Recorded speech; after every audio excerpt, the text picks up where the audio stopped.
Vamos lá, crianças. Olha, antes da gente começar o assunto de hoje, vocês vão colocar aqui em cima, tá certo? O início da terceira unidade, tá bem? Igual a vocês fizeram lá com história, certo? Não se esquece de colocar. O assunto de hoje, tá? Ainda é continuação sobre demografia, né? Que é o estudo da população, mas não tem muito a ver com aquilo que a gente estava estudando sobre imigração, não. Mas vai estar ainda relacionado com taxa de natalidade, tá bem? Então, vê bem. Hoje a gente vai para a composição étnica da população brasileira. O que isso quer dizer, tá? Composição étnica. Né? Quando a gente fala étnica, tem a ver com raça, né? Com etnia. Né? Antigamente as pessoas costumavam chamar os povos de raça, né? Como se fosse raça de cachorro. Então, para não misturar, né, raça de animal, a gente resolveu mudar o nome e chamar etnia, tá bem? Então, vê só, tá? A gente vai saber como foi que começou, tá? Esses povos a se comporem aqui no Brasil. E a gente sabe que o povo brasileiro, ele é misturado, né? Ele é miscigenado, não é isso? E não foi formado apenas de um povo, né? Então eu botei aqui, ó. Uma das características mais marcantes da população brasileira é o fato de ela ser composta por uma grande variedade de etnias e povos, tá? A gente sabe que no início da formação do Brasil, a gente teve a miscigenação, né? A mistura dessas etnias, né? Primeiro do povo europeu com o indígena, né? Que aí eles se misturaram, né? E aí vai surgir, vamos dizer, outros povos, né? Vai sair desse relacionamento do índio com o europeu, um povo. Depois houve, tá certo, relacionamento do povo europeu com o africano. Então, a gente já vai ter um outro povo, né? E assim saiu havendo essa miscigenação, essa mistura de povo. Então, vê só, no nosso território, a gente pode dizer que a nossa população, o nosso povo é formado por indígenas, africanos, né? Que veio lá do continente africano, né? Os europeus, Portugal e Espanha, tá? Os asiáticos, né? Chineses, japoneses, que vieram com a imigração, né? Pós libertação dos escravos, né? Que também houve esse relacionamento aqui no Brasil, né?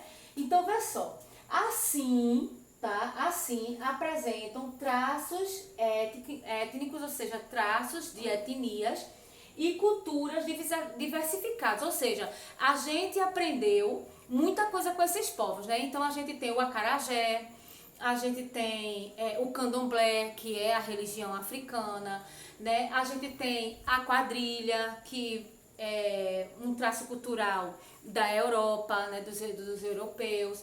A gente tem o hábito de comer comida japonesa por causa dos asiáticos, né? Então a gente foi assimilando a cultura desses vários povos, né? A feijoada, tá? E por aí vai, né? Então, vê só, essa mistura, tá certo? Essa mistura de povos, tá? De etnias e a cultura deles, né? Que a gente assimilou ao longo do tempo, é chamado desde o início, como eu tô falando aqui, de miscigenação, tá?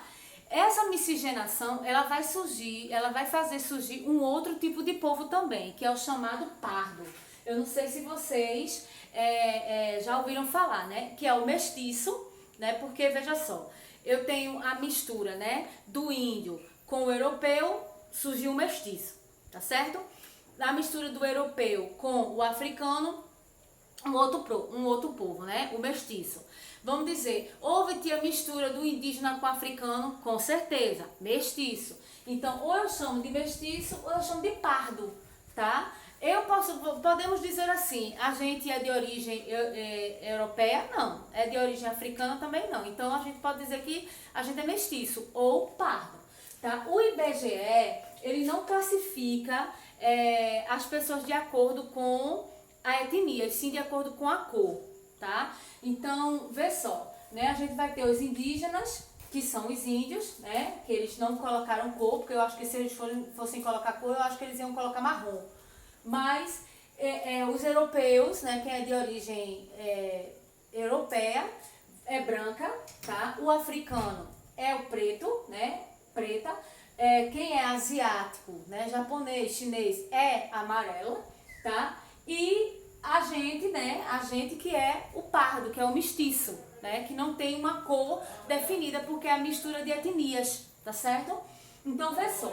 A estrutura da população, né, aqui no Brasil, ela vai considerar aspectos como, por exemplo, estrutura que eu falo é o quê? Tá relacionado com idade, tá?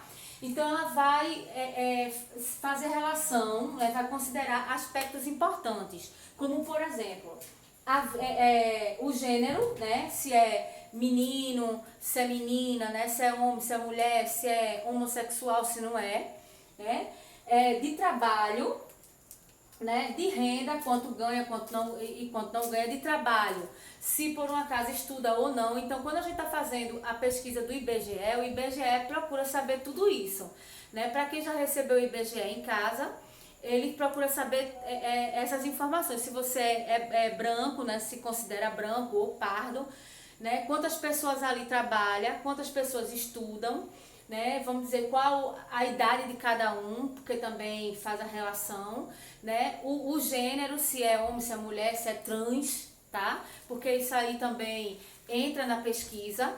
Se é católico, se é protestante, então o IBGE ele faz uma pesquisa ampla, porque ele não vai querer saber apenas, tá certo?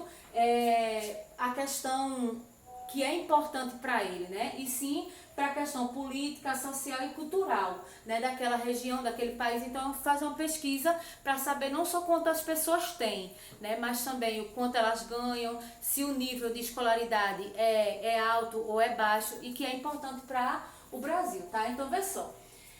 Conhecer a estrutura etária, ou seja, quando a gente fala estrutura etária, tem a ver com idade, né? Então, se o país ele está sendo mais velho ou mais novo, né? O que eu quero dizer com isso é que na próxima aula a gente vai estudar a chamada pirâmide etária, que tem a ver, tá certo, com essa questão do gênero, né? Do homem, da mulher e da idade, né? Se o país é mais velho ou se ele é mais novo.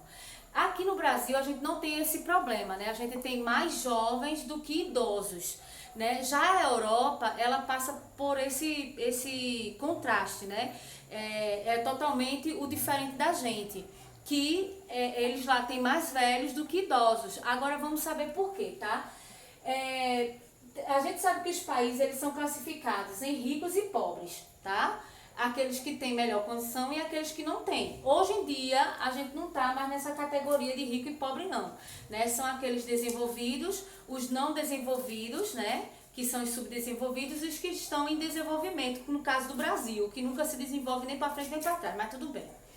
Vamos lá, né? Eu vou considerar aqui os países ricos, que são aqueles que têm melhor condição, e os países pobres, então vamos dizer que o Brasil esteja incluso nos pobres, tá? Porque no rico é que ele não vai estar. Mas é só para vocês entenderem, tá? Eu sei que o Brasil não é tão pobre assim, não. Ele está em desenvolvimento, tá bem?